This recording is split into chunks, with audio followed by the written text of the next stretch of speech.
Ron, are you there and can you hear me okay? Here, can you hear me? Yes, sir. And we are now live. Good morning, Ron. It's good to see you. Hey, Bernard, appreciate you Want to having me. Yes, sir. I want to welcome everybody to Nomberg Law Live. We do this each Tuesday. Sometimes we have to do it on the fly like we're doing today. And Ron, I sure appreciate you working with me so quickly. I got mixed up a little bit on where you were and where I am today. But and I'm so happy to have you with me today, Ron. I've got Ron Ingram, who is the Director of Communications with the Alabama High School Athletic Association. And Ron, good morning to you. And again, welcome to the program. Glad to be with you. Great day. Ron, tell us what you're doing these days, and then we'll backtrack a little bit and get into how you and I knew each other from back in the day. Well, I've been with the Alabama High School Athletic Association, Bernard, since December of 2007. I'm in my 11th year, fixing to start my 12th year here. And my role is as Director of Communications. I work with the news media. I work with championship events. I work with all of our releases and communications with member schools. It's really a really rewarding place to work because it's just the same thing I did for so many years as a sports writer. I'm just on the other side of it. Not that it's an enemy side. I'm just on the other side of it and seeing things from the inside out now instead of the outside in. Well, Ron, I know you enjoy your job, and you've had a job for us sports fans that I think would be envious of anybody who covers high school sports, and you've done it so well for so many years. Well, I feel like what I've been able to do is write about things that might inspire other people because they inspire me. But this has been a really rewarding occupation for me. It's not really a job. It's just kind of a way of life, really. I've been doing it for so long.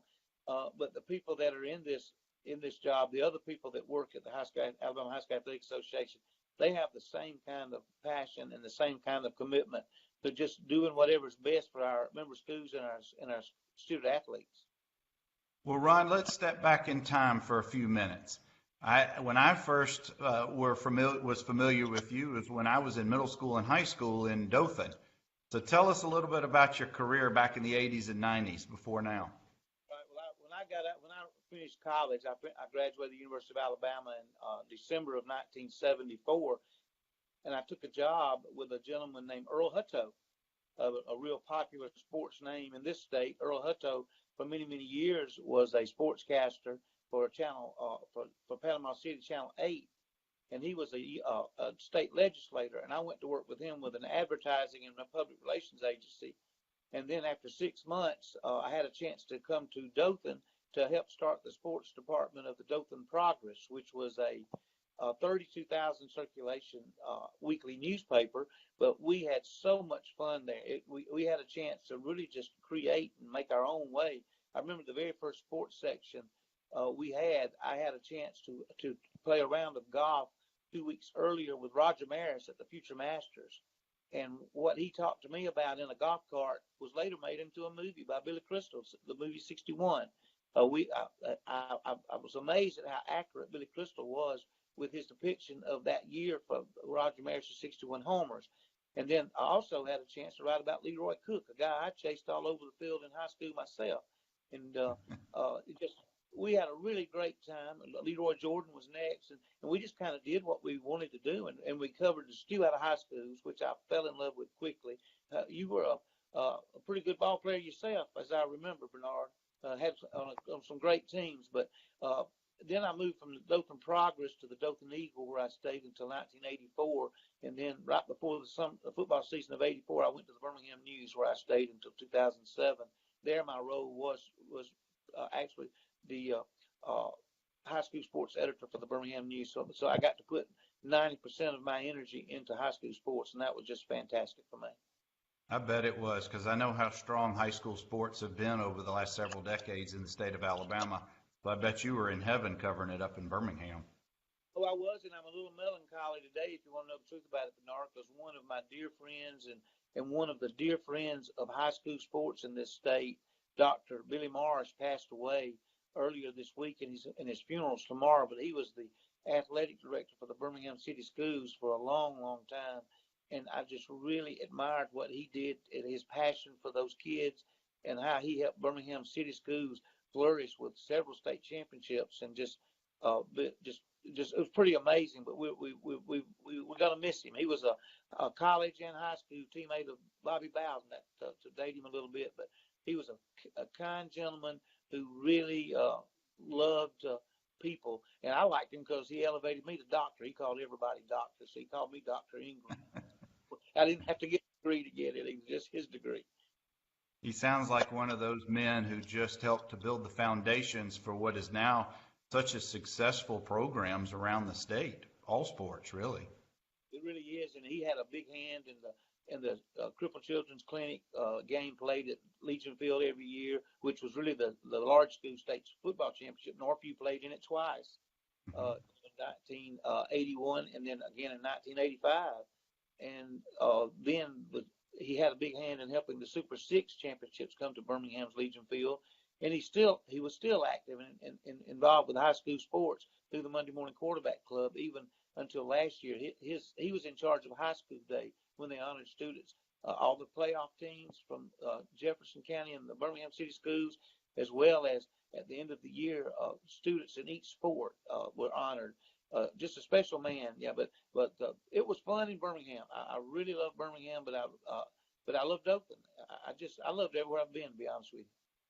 Well, Ron, it certainly comes across in the work that you've done over the years. And for those of you just joining in, and we've got several people from different places watching right now. We've got Morris Lilienthal up in Huntsville, Carla Barr, and some other folks. And I want to thank everybody who's tuning in. If you've got questions for Ron, just put them in the comment section. We'll make sure that we get them to him. And Ron, you have always, among other things, impressed me with your ability of recall. Your stats and people and games is unparalleled to anybody I know. Well, I don't.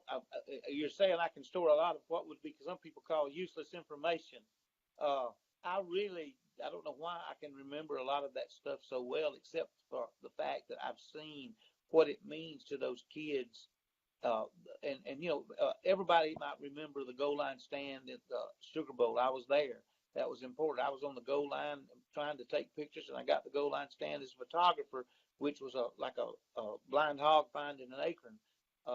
But when you see a kid do something special, I'll give an example. Just this past week, a kid from Gaston High School, a young man, a Hawkins kid, rushed for 452 yards in the game. Wow. School record, incredible night, 29 carries. It was his school's first win of the season. Can you imagine that kind of performance coming from what could be considered disappointment? But it's not disappointment for that school. They were getting better and better, and they'll remember this season. Anybody at that game is going to remember this season for a long, long time, just because of that one effort. But it was not just him that did that. It was the linemen giving their best game of the year, and the defense playing well, and just a special night. And I remember when Northview beat Carver of Birmingham in the state finals in 1981. And on the last play of the game, a Carver quarterback threw the ball 80 yards, it seemed like, into the end zone. And a defensive back that was never going to get to the ball jumped up and hit it with his finger and knocked it away. And Northview won 7-6. I remember that. I know. Yeah, well, I do. I was an eighth grader, and those are the kind of memories you will always have. But I bet you for the kid who ran for 452 yards in Gadsden, that's a memory of a lifetime. But Ron, I bet that crowd, which may have been 2,000 or 3,000 people, as the years go on, there will have been 25,000 people at that game before in memory.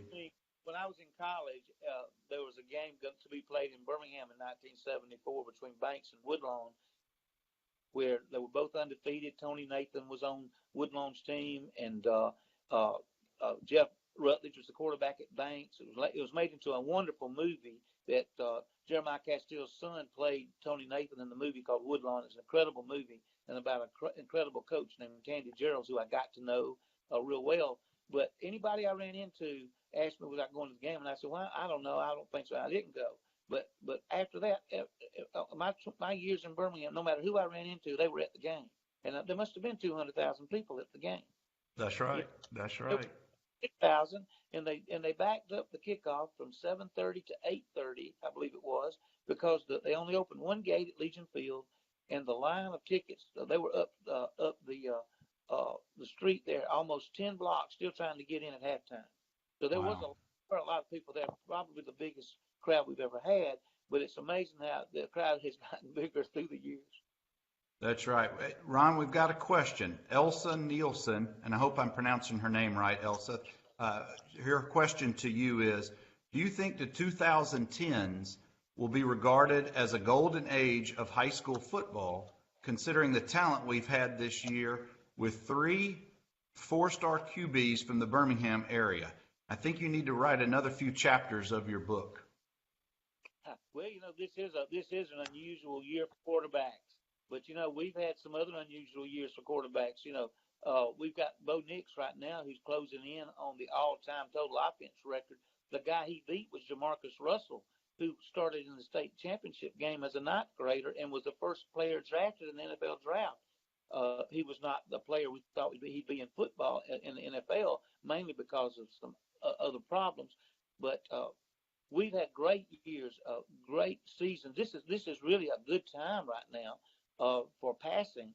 Back when I was in Dothan, it was the time of wishbone offenses, if you remember. And boy, you're talking about that's when Stephen Shealy in the mid '70s came out and went to Alabama as a wishbone quarterback, and Wilbur Jackson came out of Ozark as a wide receiver, and he ended up being an NFL running back.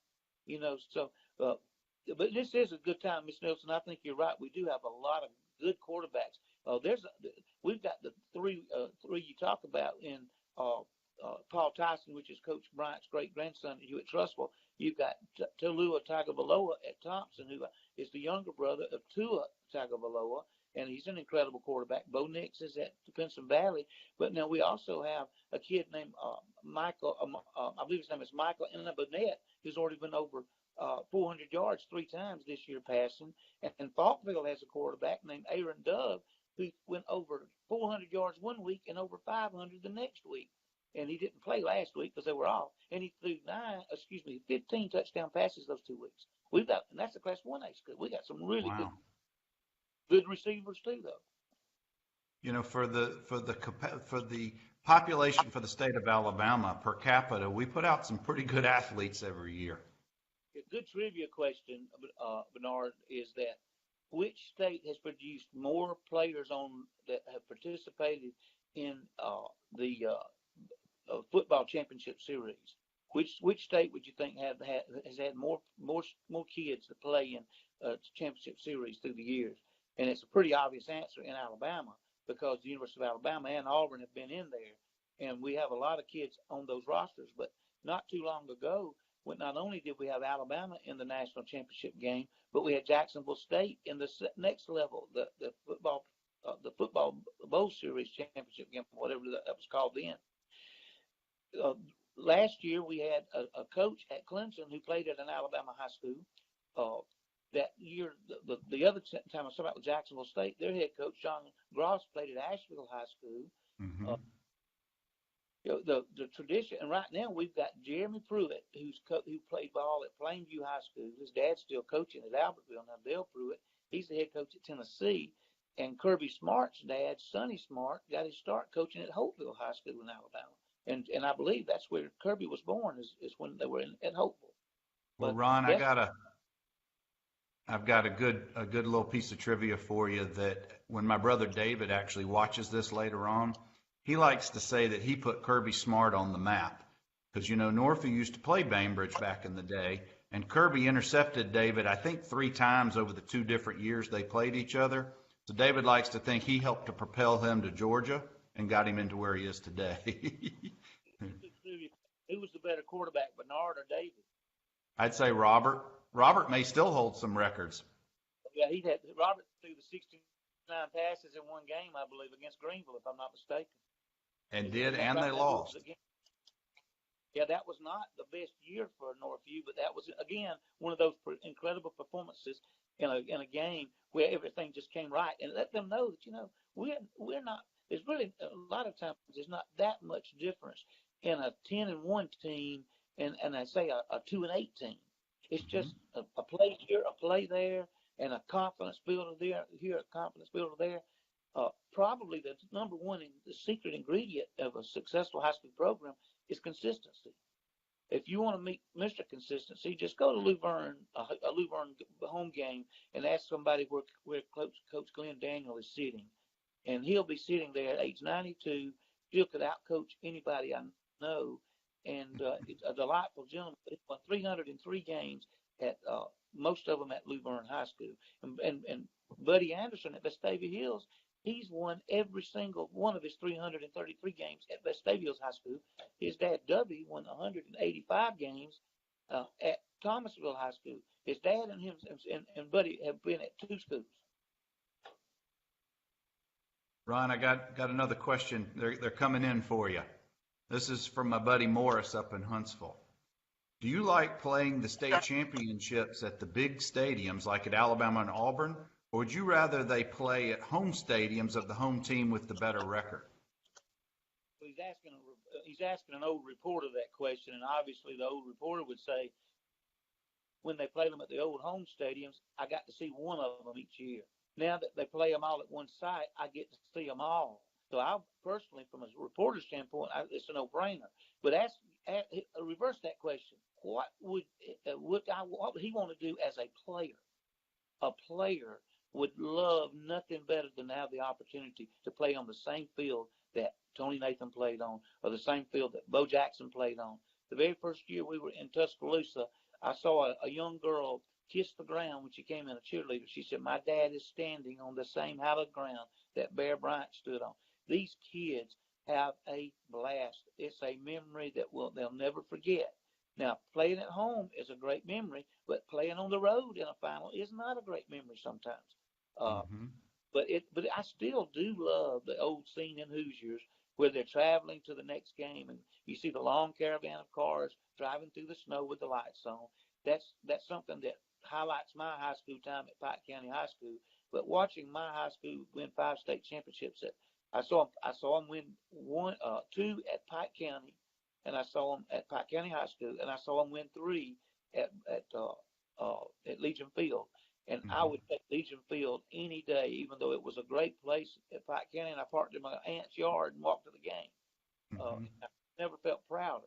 But it was an incredible experience to see my school, my team, my relatives, my fans in that stadium watching the team win a state championship. And Ron, it's so true. The same month that I played in the state championship at Legion Field, Van Tiffen made his famous kick. Right. Same stadium, same month. I grew up going to Alabama games, and particularly the Iron Bowl at Legion Field. And I also saw the Birmingham Stallions play there.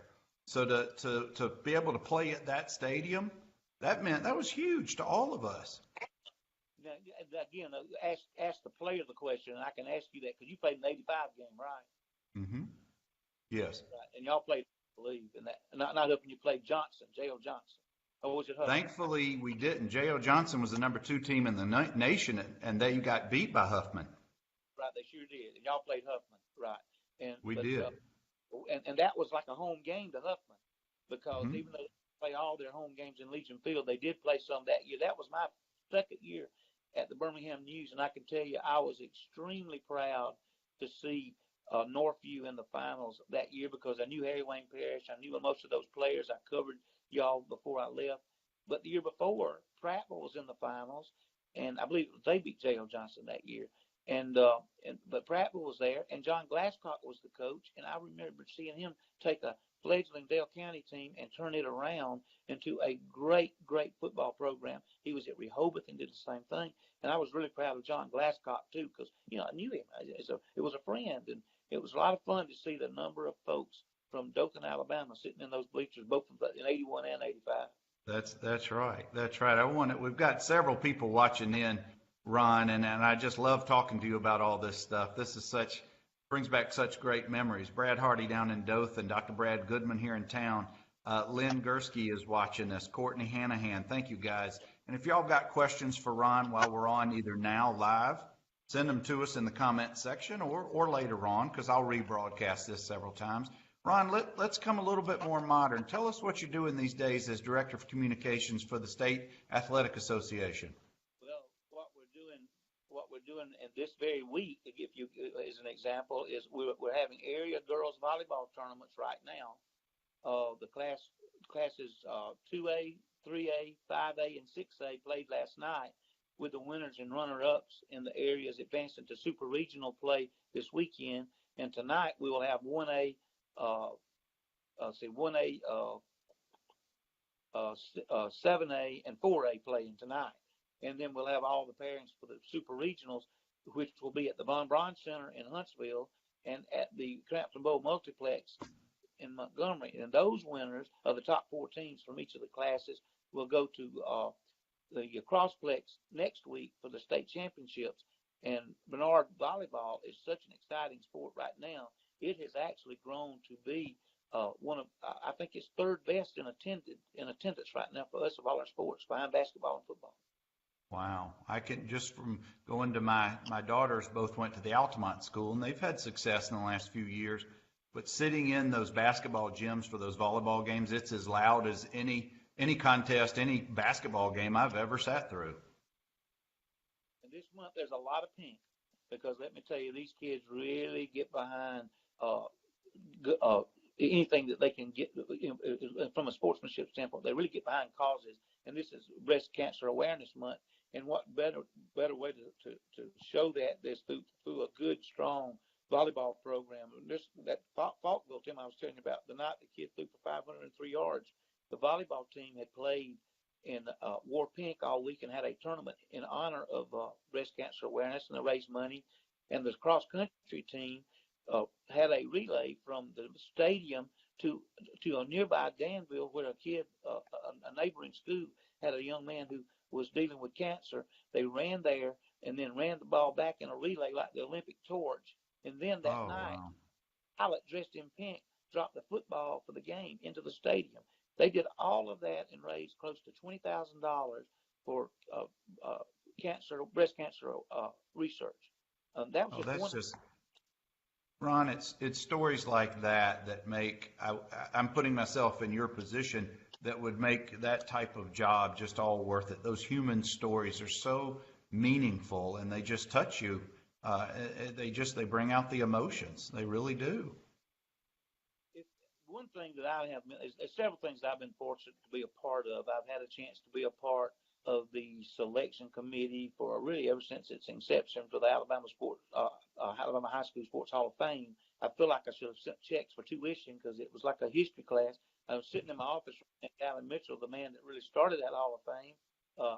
And fortunately for me, he and I got to be inducted in it the same year, and he feels like I do. We just kind of, if you would call cheating getting in, we just told the stories about people that should have been in. But also the Bryant Jordan Selection Committee, that's something that has been really become a passion of mine. I started it when I was with the Birmingham News, being on that committee. But if folks want to hear some stories of triumph, they really ought to know those Achievement Award winners that get honored every year, what some of those kids have gone through to get to where they are, and to see them be so successful. Last year, the overall Bryant Jordan Scholar athlete was from Mountain Brook, and what an incredible kid he was. We honor, that program honors 56 student athletes, scholar athletes, and then 56 that could be scholar athletes, maybe, but they're more honored for their achievements of overcoming really some what we would call insurmountable obstacles. And it's just a joy to be a part of that. And you see those stories, and you see the difference that high school sports makes in people's lives. What men like Coach Daniel and my boss, Steve Savarese, and other great coaches, and great women coaches like Becky Dickinson, who coached volleyball, and the list is a mile long. Harry Wayne Parrish, the kind of people that they make a difference in people's lives, because they take a child and they let them know somebody really cares about them, but really is going to hold them accountable. Mm-hmm. And then they're going to go out and work together to try their best to be successful at something. And if they fail, it's not because they didn't give it the effort. If they really don't fail, one of my best friends in Birmingham was Sammy Dunn, the baseball coach at Vestavia Hills High School. He coached 9 state baseball championships in 10 years at Vestavia Hills in the 90s. Had a chance to write a book about Coach Dunn's year, his career. But he said to me, before the season would start, after they picked their team, they would look at each player on their roster and they would say, what can we do? What does this young man need from us to be better when he leaves here than he is when he arrives? And he said, what we talked about had very little to do with baseball. He said, at the end of the year, we would evaluate what kind of job they did. He said, we might have won the state championship, but some years we'd have to give ourselves an F because he didn't think they had given those kids what they needed that particular year. Some years, he said, it was incredible. He said, but that's what his job was to do what was best for those kids. And winning, he said, the folks that win get far too much credit for winning. He said, that's taken care of when the kids learn what it is they need to learn. I guess Coach Saban calls that the process. Mm-hmm. They get them for 3 or 4 years, but it's it's impressions that last a lifetime.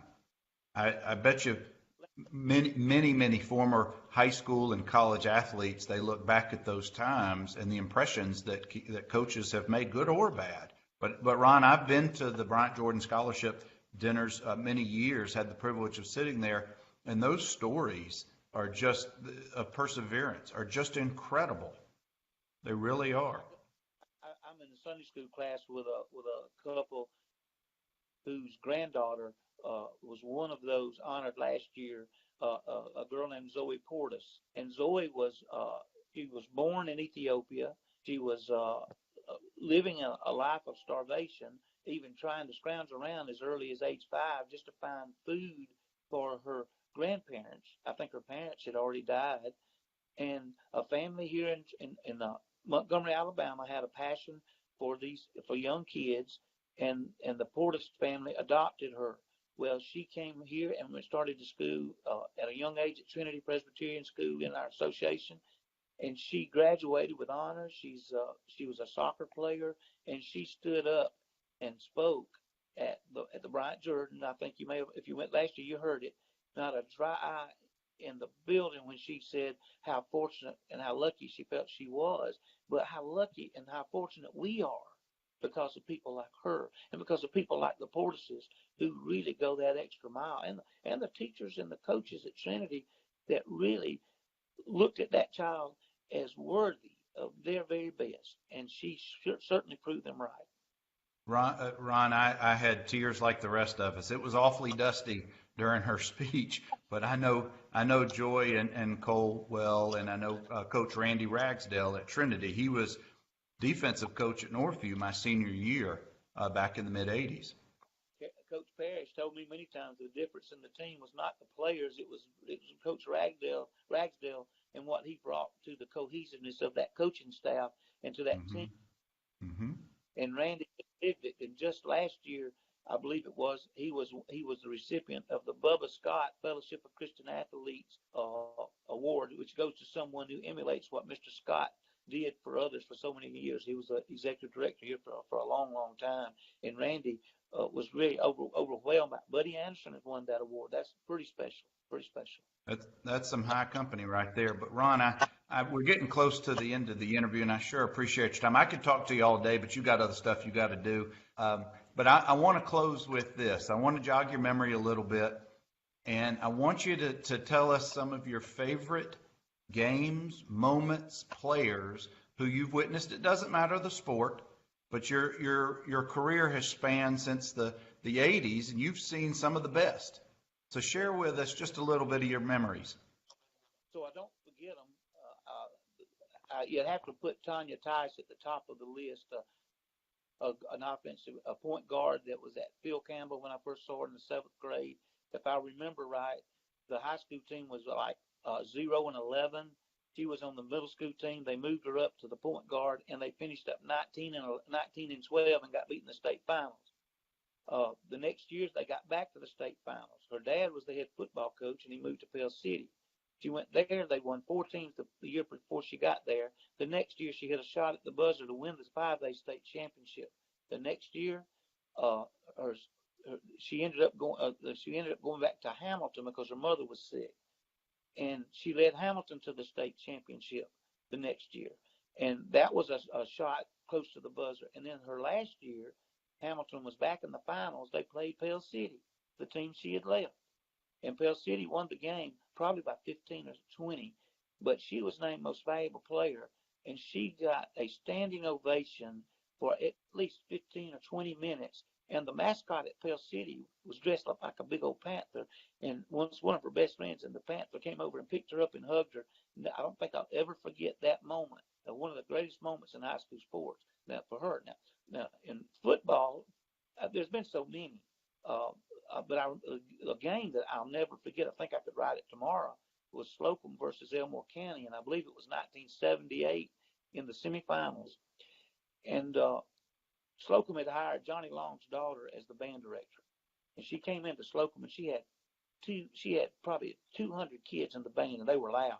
But that was the best part of the game for Slocum for a half. At the end of the half, they were losing 24-0 to a very good Elmore County team. Alvin Freeman was on that team. I think he signed with Alabama. He was a great running back and defensive player. And the second half started, and they'd not even had a first down. And Coach Tew's team at Slocum had to kick off too, and they was thinking, boy, how can we get this game over with quicker?